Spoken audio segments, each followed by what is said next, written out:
ఈరోజు హిందువులు తమ యొక్క ఆత్మగౌరవాన్ని పెంపొందించుకోవడం కోసం, ఈరోజు వాళ్ళ యొక్క ఆత్మ ఎట్లా ఉందనేది చూపించడం కోసం ఈరోజు ఎవరైతే విధర్మీయులు ఉన్నారో, హిందూ వ్యతిరేకులు ఉన్నారో, హిందూ వ్యతిరేక గవర్నమెంట్స్ ఉన్నాయో వాటికి, హిందూ వ్యతిరేక పార్టీలకి గుండెల్లో రైళ్లు పెరిగెత్తించడం కోసం ఈరోజు యావత్ హిందూ సంఘాలన్నీ కలిసి సంఘటితమయ్యి ఈరోజు విశ్వ హిందూ పరిషత్ ఆధ్వర్యంలో హైందవ శంఖారావం అనేటువంటి శంఖారావాన్ని ఈరోజు పూరించబోతున్నారు.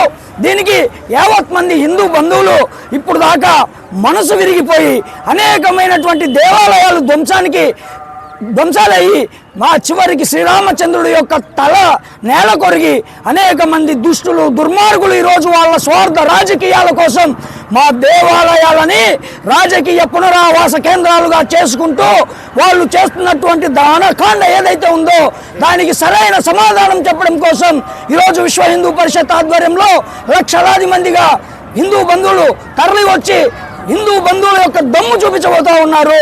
ఈరోజు మేము చెప్తున్నాం, కుహన లౌకికవాదులారా, మీకు చెల్లు కాలం దగ్గర పడింది. మీరు రాసినటువంటి తప్పుడు చరిత్ర ఈరోజు హిందూ సమాజం తెలుసుకుంది. ఈరోజు ఆంధ్రప్రదేశ్లో మీరు ఏమనుకుంటున్నారు అంటే మైనార్టీలు బలంగా ఉన్నారనుకుంటున్నారు. కానీ మెజారిటీలమైనటువంటి మా హిందూ దేవాలయాలను ఈరోజు మీరు దోపిడీ చేస్తూ ఉన్నారు. మీకు దమ్ముంటే, సిగ్గుంటే ప్రభుత్వాలను మేము అడుగుతున్నాం, హిందువులుగా అడుగుతున్నాం. ఏదైతే ఎండోమెంట్ కింద మా దేవాలయాలను మీరు తీసుకుంటా ఉన్నారు, అట్లాగే మీకు దమ్ముంటే మైనార్టీల యొక్క ప్రార్థనా మందిరాలను ముట్టుకునేటువంటి సాహసం మీరు చేయగలరా? ఈరోజు అడుగుతున్నాం, ఎవరో మా రాముల వారి తలని శిరోఛేదనం చేస్తే వాడికి 5 లక్షల రూపాయలు ఇస్తారా మీరు తీసుకొచ్చేసేసి సీఎం రిలీఫ్ ఫండ్ కింద? అంటే ఈరోజు హిందువుల ఓట్ల మీద గెలిచి ఒకడేమో హిందువుల గుళ్ళు దేవాలయాలు ధ్వంసం చేస్తే వాడు ధ్వంసం చేశాడు కాబట్టి వీళ్ళ గవర్నమెంట్ వచ్చిన తర్వాత వీళ్ళేమో తీసుకొచ్చేసేసి 5 లక్షల రూపాయలు ఇవ్వడం అంటే హిందువుల మనోభావాలను దెబ్బతీయడం కాదా? పవన్ కళ్యాణ్ గారు మీరు చెప్తున్నారు, ఈరోజు హిందూ ధర్మానికి ఎవరైతే మహారాష్ట్రలో బాబా సాహెబ్ బాల్ ఠాక్రే గారు ఉన్నారో, ఆ బాల్ ఠాక్రే గారి తర్వాత ఆంధ్రప్రదేశ్కి మరో బాల్ ఠాక్రే వచ్చాడు అనుకుంటున్నాం. కానీ ఒక్కసారి చూడండి, మా రాముల వారి తలని శిరోఛేదనం చేసిన వ్యక్తికి 5 లక్షల రూపాయలు ఇచ్చారు అంటే గవర్నమెంట్. మీరు ప్రశ్నించాలి. హిందువులుగా ఈరోజు అందరం ఏకమవుతున్నాం. ఎండోమెంట్ నుంచి ఈ దేవాలయాలను విముక్తి చేయాల్సినటువంటి బాధ్యత విశ్వ హిందూ పరిషత్ నెత్తిన పెట్టుకుంది. నాకు తెలిసి మరో కరసేవ జరుగుతుందనేసి ఆంధ్రప్రదేశ్లో నేను అనుకుంటున్నా. జై శ్రీరామ్.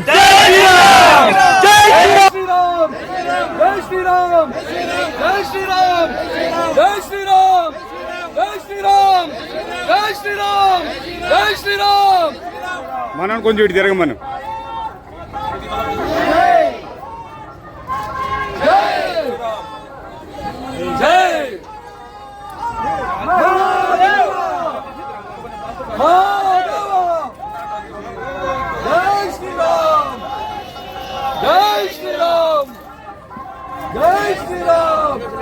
వందే వందే వందే వందే వందే వందే జై శ్రీరామ్, జై శ్రీరామ్, జై శ్రీరామ్, జై శ్రీరామ్, జై శ్రీరామ్. ఓకే ఓకే సరే అటు వస్తాను. ఒక్క నిమిషం అటు నిమిషం. లేదు నాకు నిమిషం నేను అటు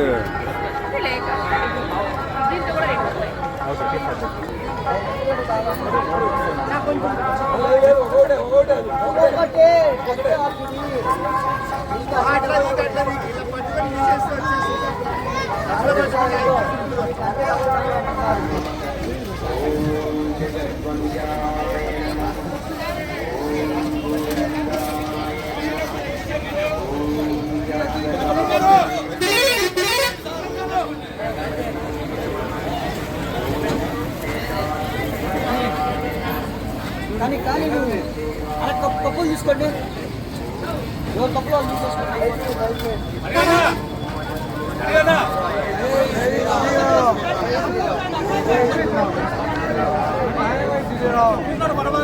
ఇబ్బంది లేదు.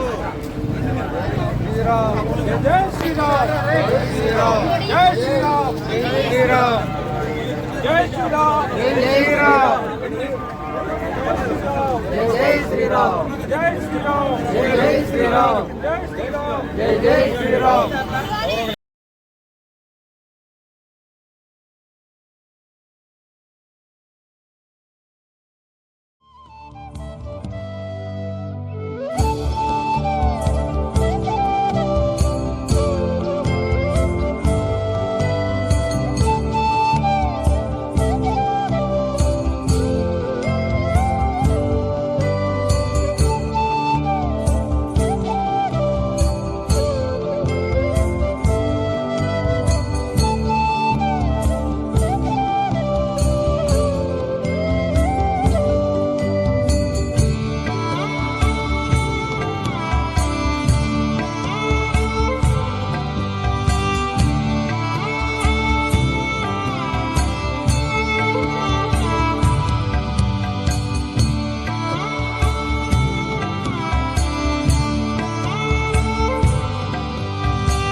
అందరికీ నమస్తే, జై శ్రీరామ్. ఈరోజు విశ్వ హిందూ పరిషత్ ఆంధ్రప్రదేశ్లో నిర్వహిస్తున్న హైందవ శంఖారామంలో ఈరోజు మా వికోట మండలం పలమనేరు నియోజకవర్గం చిత్తూరు జిల్లా నుండి మేము సుమారు ఒక 11 బస్సులు, కార్లు అయితే 100 వచ్చినాయి. మేము మా బృందం అంతా కలిసి చాలా సంతోషంగా ఈ హిందుత్వం కోసము, మా దేశం మా ధర్మం కోసము చాలా సంతోషంగా వచ్చినాము. కానీ ఈ కార్యక్రమం జయప్రదం జరుగుతుంది. దాంతోపాటు ఈ భారతదేశం యొక్క గొప్ప విలువలు ప్రపంచానికి తెలిసే రోజులు చాలా తక్కువ సమయంలోనే ఖచ్చితంగా మనకు తెలుస్తుంది. చాలా హిందూ దేవాలయాలు దండయాత్రలకు గురయ్యి మన గుళ్ళో ఉండేటువంటి వజ్ర వైడూర్యాల కోసము పరమత వాళ్ళు ఎవరైతేనేమి వాళ్ళంతా కూడాను డబ్బులు, వజ్రాలు, వైడూర్యాల కోసము మన గుళ్ళని, మన హిందుత్వాన్ని చాలామంది నాశనం చేస్తున్నారు. దాన్నంతా యాక్టివేట్ చేసే పనిని Vishwa Hindu Parishad and Bajrang Dal, RSS back బోన్గా ఉండి అన్ని హిందూ సంఘాలు కలిసి ఈరోజు భారతదేశం యొక్క గొప్ప విలువని ప్రపంచానికి తెలియజేయాలనే విషయం పైన హిందువులను ఐకమత్యం చేసి హిందువులకు రావాల్సినటువంటి ఏదైతే ఉందో వాళ్ళు ఉండి డబ్బులు కావచ్చు, గుళ్ళు పరిరక్షణ కావచ్చు, అన్ని కార్యక్రమాలలో గుళ్ళకు సంబంధించిన భూములు ఆక్రమితమైపోయి చాలా ఇబ్బందులకు గురవుతా ఉంది. అన్నిటికీ కలిపి విశ్వ హిందూ పరిషత్ ఒక శాంపుల్ ఇది చూపిస్తూ ఉంది. శాంపుల్ అంటే ఏమంటే ఇది జస్ట్ ఒక ట్రైలర్ మాత్రమే. హిందువులంతా కలిస్తే ఇంకా వేరే రకంగా ఉంటుంది భారతదేశంలో. ఈ ప్రపంచంకే ఒక బుద్ధిని, జ్ఞానాన్ని, సంస్కారాన్ని నేర్పించినటువంటి ఒక గొప్ప హిందూ ధర్మం అణిచ సనాతన హిందూ ధర్మం వచ్చి అణగదొక్కుతూ ఉంది. కాబట్టి దానికి మాకు రావాల్సింది మా డబ్బులు, మా గుళ్ళకు సంబంధించిన డబ్బులు, మా గుళ్ళకు సంబంధించినటువంటి అన్నీ వేరే వాళ్ళకి వెళ్ళిపోతూ ఉంది. కానీ మనకు, మా హిందువులకి, మా దేవుళ్ళకి సరైన రీతిలో అందడం లేదు. కాబట్టి మేము ఈ దీప నైవేద్యాలకు కావచ్చు, అన్ని విషయాలలోనూ మా బ్రాహ్మణులకు కూడా కానీ గుళ్ళలో సరైన సౌకర్యాలు లేకుండా చాలామంది ధర్మం కోసమే పనిచేస్తున్నటువంటి బ్రాహ్మణులు వేల మంది ఉన్నారు ఈరోజు. సో మాకు ఈరోజు సందేహం అందింది. మేము దగ్గర 500 కిలోమీటర్స్ నుండి సుమారు ఒక 50 కార్లు దగ్గర మా ఊరు నుంచి వచ్చినది. వికోట మండలం 30 బస్సులు, కుప్పము, వికోట ఇటు సైడ్ నుంచి 30 బస్సులు దాకా వచ్చినాయి. ఇంకా కూడా చాలా రావాల్సి ఉండింది. కొన్ని కారణాల వల్ల కొంతమంది తగ్గినారు. మాది ఇది తక్కువ సంఖ్య అని మేము అనుకుంటా ఉన్నాము. ప్రతి ఒక్క హిందువు దీనికి జై శ్రీరామ్, జై శ్రీరామ్, జై శ్రీరామ్, జై శ్రీరామ్. మేము సత్తెనపల్లి పడన నుంచి వచ్చాము. హైందవ శంఖారం మన దేవాలయాలు మనం పరిరక్షించుకుందామని అందరం ఊపముగా బయలుదేరాం. అందరూ దాన్ని దేవాలయాలను పరిరక్షించుకోవడానికి అందరూ తండ్రి రావాల్సిందిగా ప్రార్థన. జై శ్రీరామ్, జై శ్రీరామ్, జై శ్రీరామ్, జై శ్రీరామ్. మేము సత్తెనపల్లి మండలం ఫణిదం గ్రామం నుంచి వచ్చాము. మేము రావటం కంటే కూడా హిందూ ధర్మం నుంచి మతం మారుతున్న వాళ్ళందరూ కూడా వచ్చి తెలుసుకొని మళ్ళీ మారి హిందూ ధర్మంలో నుంచి రావడానికి మేము ప్రయత్నం చేస్తున్నాము. వాళ్ళందరూ కూడా వస్తే మేము చాలా సంతోషపడతాము. హిందూ సనాతన ధర్మాన్ని కాపాడుదామని మేమందరం బయలుదేరుతున్నాము. జై శ్రీరామ్, జై శ్రీరామ్. మేము గుంటూరు జిల్లా సత్తెనపల్లి మండలం బలిదరం గ్రామం నుంచి వచ్చాము. ఈ హిందూ దేవాలయాల పరిరక్షణ కార్యక్రమానికి మా వంతుగా బలిదరం గ్రామం నుంచి అందరూ పాల్గొని ఈ కార్యక్రమం జయప్రదం చేస్తున్నారు. ప్రతి ఒక్క హిందువు కూడా ఈ కార్యక్రమానికి జయప్రదం చేయవలసిందిగా కోరుతున్నాము. జై శ్రీరామ్, జై శ్రీరామ్, జై శ్రీరామ్, జై శ్రీరామ్, జై శ్రీరామ్.